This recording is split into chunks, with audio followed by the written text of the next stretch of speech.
Assalamualaikum warahmatullahi wabarakatuh. Jumpa lagi dengan saya di channel Babang Service. Oke guys, kali ini kita dapat servisan Vivo Y12s. Nah, ini penampakan handphonenya dan ini kendalanya guys. Wow, amazing. Oke, ini kita hidupin dulu ya. Kita masukkan sandinya dan ini penampakan dari layar handphonenya.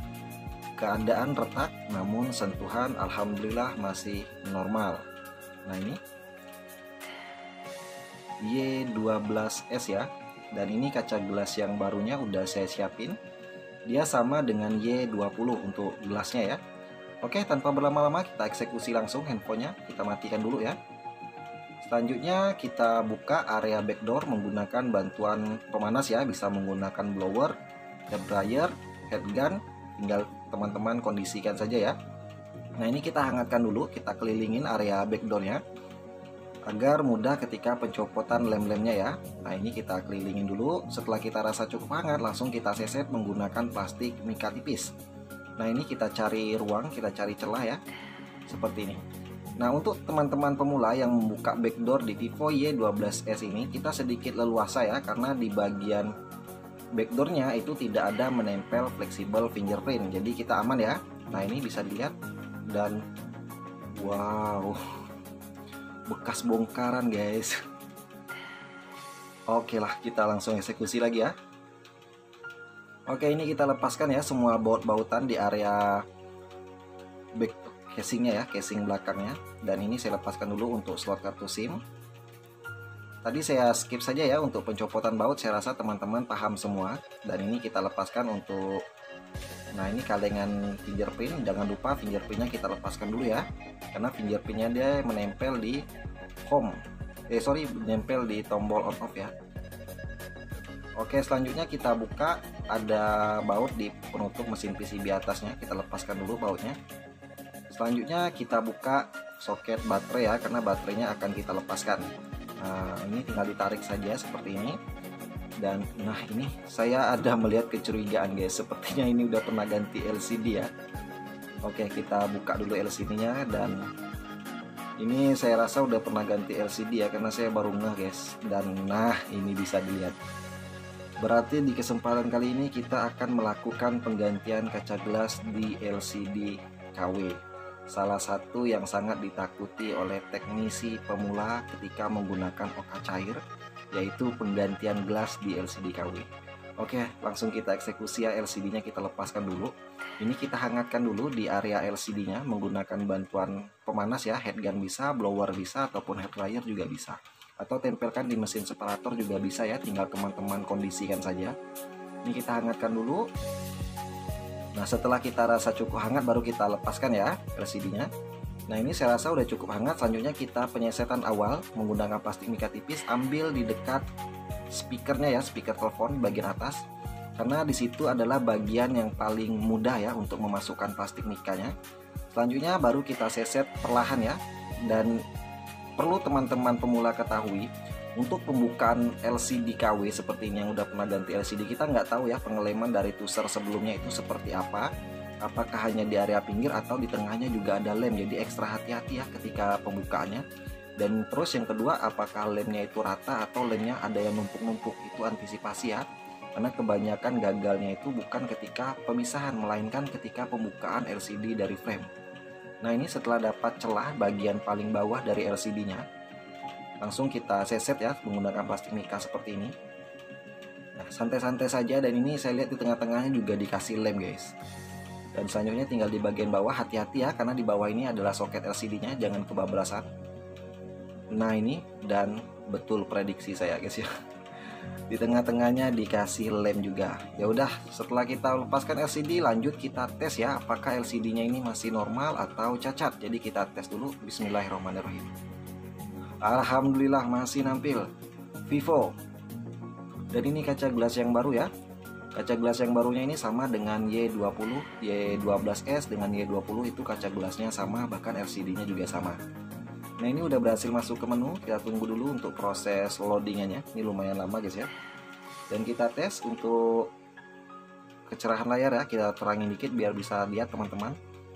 Ini sentuhan mantap. dan sepertinya ini normal LCD-nya ya. Lanjut langsung kita eksekusi lagi ya. Oke. Nah, tahap selanjutnya kita fokus ke area LCD-nya ya. Nah, ini kita amankan dulu untuk kaca gelasnya. Oke, sebelum melakukan proses pemisahan kaca gelas dengan LCD-nya, selanjutnya kita kasih lakban dulu ya, karena mengingat di retaknya ini lumayan parah, takutnya nanti pecahannya malah berhamburan ya. Yang kedua juga nanti takutnya mesin separator tidak bisa menyedot sempurna, jadi kita tutupin dulu pecah-pecahan kacanya ini menggunakan lakban seperti ini guys ya. Selanjutnya kita rapikan dan tinggal kita bawa ke mesin separator. Oke, sekarang kita udah berada di depan mesin separator dan ini penampakan LCD-nya ya. Akan kita pisahkan dengan kaca gelas yang lama, yang pecah ini akan kita buang ya. Nah, ini kita tempelkan dulu di atas mesin separator, kita hidupkan vakum dan mesinnya. Kita diamkan sampai panas 75 sampai dengan 80 ya, kita diamkan dulu. Oke, ini udah panas 75 sampai 80, namun itu bukan jadi patokan ya, tinggal sesuaikan dengan mesin separator masing-masing. Dan ini saya gunakan kawat pemisah berukuran 0,03, jadi ini tergolong tipis, khusus OLED sebenarnya ya. Namun ini kawat yang sering saya gunakan, memang hanya satu jenis saja kawat yang saya gunakan guys ya. Nah, ini kita seset, ambil dari sisi bawah jalur soket LCD. Hati-hati ya ketika penyesetan, jangan buru-buru, ini pengerjaannya bukan cepat namun durasinya yang saya percepat. Nah, ini kita seset secara perlahan, hati-hati jangan tergesa-gesa ya, takutnya nanti malah terkena lapisan polaritnya guys. Nah, ini kita putuskan semua lem-lem. Nah, seperti ini kita seset ya. Dan berhasil. Sepertinya aman, tidak terkena polarit, dan kita cek dulu ya. Oke, ini mantap, tidak terkena lapisan polarit. Dan ini kaca gelas yang lama ya. Oke, selanjutnya ini kita rapikan dulu di bagian belakangnya ini, karena LCD-nya ini akan kita tempelkan di atas mesin separator ya, agar enak ketika pembersihan bekas-bekas lem OK yang lama. Jadi ini yang menghambatnya ini saya bersihkan dulu nih, ada bekas-bekas lem. Ini di tengah-tengahnya ya dikasih lem sama tuser sebelumnya ya. Nah, inilah antisipasi ketika pembukaan LCD ya, hati-hati untuk teman-teman pemula. Selanjutnya kita presisikan LCD di atas mesin separator seperti ini. Lanjut kita bersihkan ya bekas-bekas lem OK yang lama. Berhubung saya tidak punya alat khusus ataupun misalkan cairan khusus, jadi saya membersihkannya ini, membersihkan lem OK-nya itu menggunakan jari saja ya, seperti ini ya. Ini saya pelintir-pelintir seperti ini sampai lem OK-nya itu bersih ya, terbuang semua. Nah, seperti ini. Untuk teman-teman pemula mungkin saya rasa udah tahu ya proses pembersihannya. Kalau belum tahu bisa lihat di video-video saya sebelumnya, ada saya upload khusus untuk pembersihan lem OK cair. Selanjutnya ini saya bersihkan lagi ya area LCD-nya, ini menggunakan minyak kayu putih saja dibantu tisu. Bebas-bebas saja ya untuk pembersihan, bisa menggunakan thinner, bisa menggunakan pertamax, bebas ya. Namun saya lebih dominan di sini menggunakan minyak kayu putih atau minyak klon karena menurut saya jauh lebih aman. Nah, ini kita bersihkan bekas-bekas lem OK yang lama dan ini udah rapi ya. Nah, ini kinclong. Lanjut kita bawa ke meja eksekusi ya. Oke, sekarang kita tes dulu, karena tadi setelah dipisahkan tidak kita tes ya, melainkan langsung saya bersihkan. Karena kalau saya pribadi sering saya sampaikan, masalah gagal atau berhasil itu belakangan, yang penting rapi dulu. Ini kita tes ya. Bismillahirrahmanirrahim. Alhamdulillah masih nampil Vivo. Dan ini kaca gelas yang lama, dan ini kaca gelas yang baru udah saya siapin ya. Jadi kita akan melakukan proses penggantian kaca gelas atau kaca layar. Tapi masyarakat di daerah saya Pontianak umumnya itu dengan kata-kata touchscreen. Sebenarnya ini bukan touchscreen guys ya, ini kaca gelas karena dia tidak punya soket touchscreen. Nah, ini kita tes untuk sentuhan, alhamdulillah masih normal. Kita tunggu dulu ya untuk loadingannya dan kita masuk ke latar putih. Ini bukan cacat guys ya, melainkan tombol pintas ya, bola pintasan. Ini mantap LCD-nya, tidak ada cacat. Nah, ini mulus, berarti ini siap kita lanjut ya untuk pemasangan kaca gelas yang baru. Oke, kita lanjut lagi proses selanjutnya guys. Nah, ini kita amankan dulu dan kita pinggirkan dulu frame ya, dan ini kita pinggirkan dulu. Oke, untuk teman-teman pemula yang mungkin baru bergabung di channel saya di sini tidak menggunakan lem OK kering ya, atau lem OK stiker untuk penggantian kaca gelasnya, melainkan menggunakan lem OK cair atau lem OK basah. Ini bentuknya ya, lem OK UV loka atau OK cair. Nah, yang ditakutkan oleh para teknisi pemula itu adalah rembes atau lem OK-nya masuk ke dalam LCD. apalagi penggantiannya di LCD yang KW seperti yang saya lakukan saat ini. Nah, untuk antisipasi agar tidak rembes, lem OK-nya tidak masuk ke dalam LCD, itu saya gunakan lem T7000 ini untuk menutupin area pinggiran LCD, karena mengingat ini juga LCD-nya KW ya. Nah, jadi untuk teman-teman pemula bisa disimak, kunci rembes atau tidak rembesnya lem OK cair tergantung dari pengeleman area pinggir ini ya. Jadi perlu teman-teman simak ya. Nah, ini kita kelilingin area pinggiran LCD-nya, kita tutupin semua ya menggunakan lem T7000 berwarna hitam seperti ini ya. Ini lem umum yang biasa digunakan oleh para teknisi untuk menempelkan LCD di frame. Jadi ini lem yang bukan lem khusus ya, hanya lem LCD biasa. Namun ini saya gunakan untuk menutupin area pinggiran LCD-nya guys, karena mengingat ini juga LCD KW. Salah satu yang ditakutin oleh para teknisi pemula kalau penggantian gelas di LCD KW itu rawan sekali rembes kalau menggunakan OK cair. Jadi untuk teman-teman pemula bisa disimak ya step by stepnya, terutama pas pengeleman area pinggiran LCD nih guys. Ini adalah penentu rembes atau tidaknya lem OK tergantung dari pengeleman pinggiran LCD. Jadi teman-teman pemula betul-betul diamati. Kalau misalkan apa boleh dipraktekin di rumah ya, atau dimanapun teman-teman berada. Selanjutnya jangan lupa di area bawah soketnya juga kita kasih lakban, kita kasih lem seperti ini ya. Karena lem OK cair tadi kadang dia rembes lewat bawah soket seperti ini ya.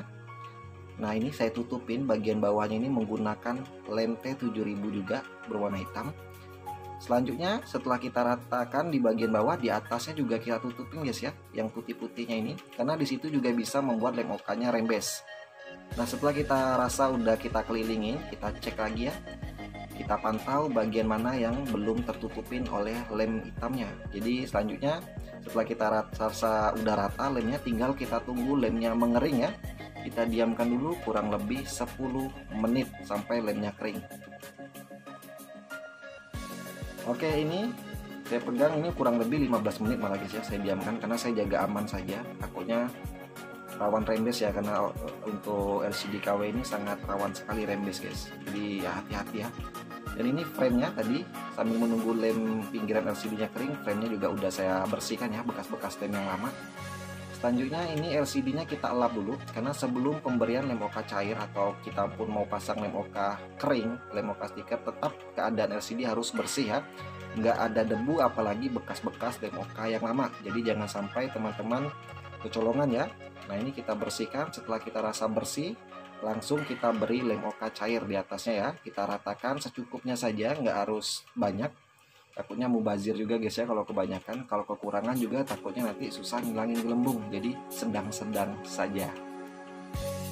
Oke, selanjutnya ini kaca gelas yang baru kita kletek dulu. Setelah itu langsung kita presisikan di atas LCD. Nah, untuk meratakan lem OK cair caranya seperti ini ya, tinggal diurut-urut saja. Nah, ini kita lihat gelembungnya. Kalau misalkan ada gelembung, cepat kita dorong ke area pinggir ya.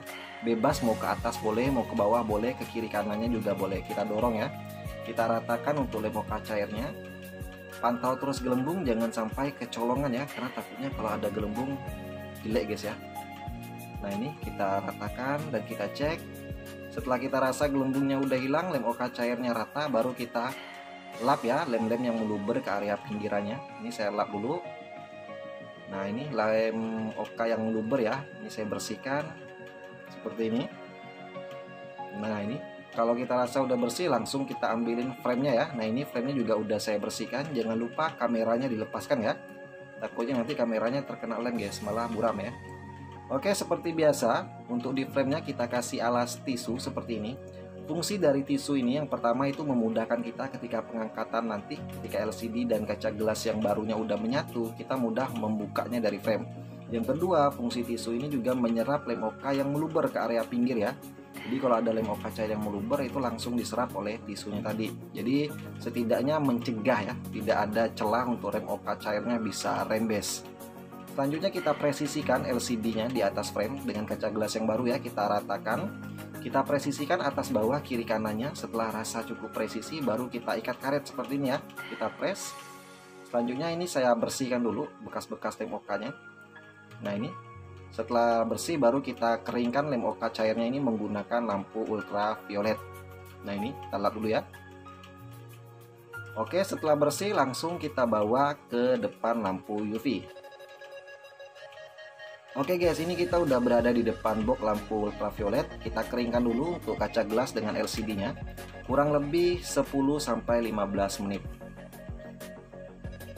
Oke, ini balik lagi guys ya. Ini kurang lebih udah 10 menitan sampai 15 menit saya diamkan ya, sampai betul-betul lem OK-nya kering sempurna.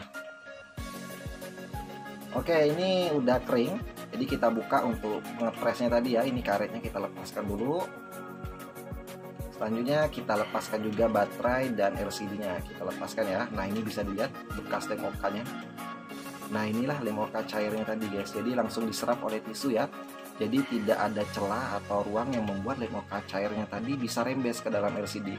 Jadi selain pengeleman area pinggiran LCD, pemberian alas tisu seperti ini juga sebenarnya menahan lem OK cair ya. Jadi agar tidak rembes. Selanjutnya di frame kita lap juga, kita bersihkan. Tadi di LCD pinggirannya kita bersihkan dan frame-nya juga kita bersihkan ya, bekas-bekas lem OK cairnya. Selanjutnya langsung kita cek ya, apakah LCD-nya normal, ada rembes atau tidak. Jadi kita tes dulu ya. Oke, kita pasangkan baterai dan bismillahirrahmanirrahim. Masih nampil vivo, alhamdulillah ya. Selanjutnya kita tunggu ya proses loadingannya. Sambil menunggu proses loadingannya selesai, ini LCD-nya saya lap dulu ya untuk layarnya. Karena kalau saya pribadi guys, yang penting bersih dulu ya. Masalah berhasil atau tidak itu urusan belakangan, yang penting rapi, bersih, enak dipandang. Nah, ini kaca gelas yang lama ya. Oke, berhasil masuk ke menu. Kita masukkan sandinya dulu dan mantap, sentuhan normal. Ini sepertinya nggak ada rembes guys. Ini bening, mulus, tidak ada rembes. Kita cek ya. Nah, ini. Dan ini bukan rembes ya, tapi itu tombol pintas, bola pintasnya. Nah, ini bisa teman-teman lihat, mantap, tidak ada rembes. Karena kalau lem OK cairnya tadi itu rembes seperti awan mendung ya LCD-nya, atau LCD bekas masuk air. Ini aman, tidak ada rembes. Selanjutnya kita lepaskan kembali, siap kita presisikan di frame ya. Oke, sebelum kita pasangkan LCD-nya di frame, kita bersihkan dulu di dekat kaca kamera depan. Karena user ini baru beli HP ini dalam keadaan retak, second ya, kita beli second keadaan retak seperti ini, baru dapat 1 minggu. Langsung ketemu postingan saya guys, jadi dia ingin melakukan ganti kaca layar ya, biar mulus lagi. Dan keluhannya juga kamera depan buram, jadi makanya saya lap agar kamera depannya nggak buram lagi. Selanjutnya kita kasih lem di pinggiran frame-nya seperti ini. Ini lem T7000 berwarna hitam.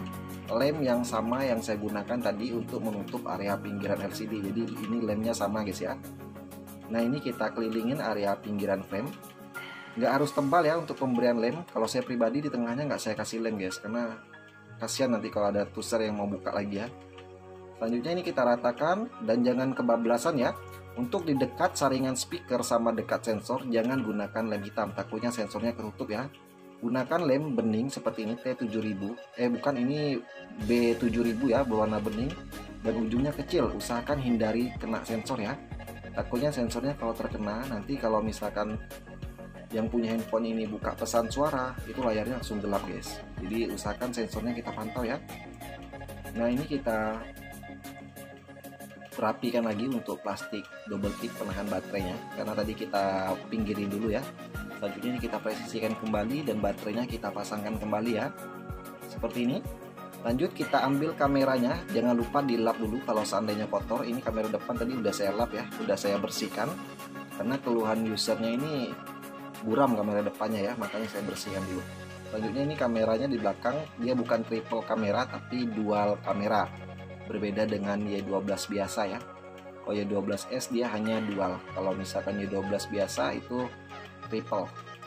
Oke, ini kita presisikan untuk penutup mesin PCB atas, dan ini untuk casingnya kita pasangkan kembali. Kita presisikan ya di frame seperti ini. Jangan lupa sensor fingerprintnya kita pasangkan ya, soket fingerprintnya ini kita pasangkan kembali. Dan kalengan penutup soket fingerprint juga kita pasangkan ya. Selanjutnya tinggal kita bautin untuk di penutup belakangnya, kita kasih baut dulu ya. Oke, saya skip saja untuk mempersingkat durasi. Kita pasangkan kembali semua baut-bautnya. Selanjutnya di kamera jangan lupa dilap dulu ya. Setelah kameranya bersih, baru kita tambahkan lem seperti ini. Ini lem T7000 juga warna hitam ya. Jadi saya kelilingin area pinggiran casingnya agar backdoornya itu bisa sempurna presisinya ya. Nah ini kita tambahkan lem secukupnya saja. Selanjutnya ini juga udah saya bersihkan ya, dan kita pasangkan guys. Wow, seperti kaca tapi plastik. Itu gimana itu guys? Saya kira ini belakangnya dulu kaca loh, ternyata plastik. Oke, selanjutnya kita press LCD di frame sekaligus backdoornya juga ya.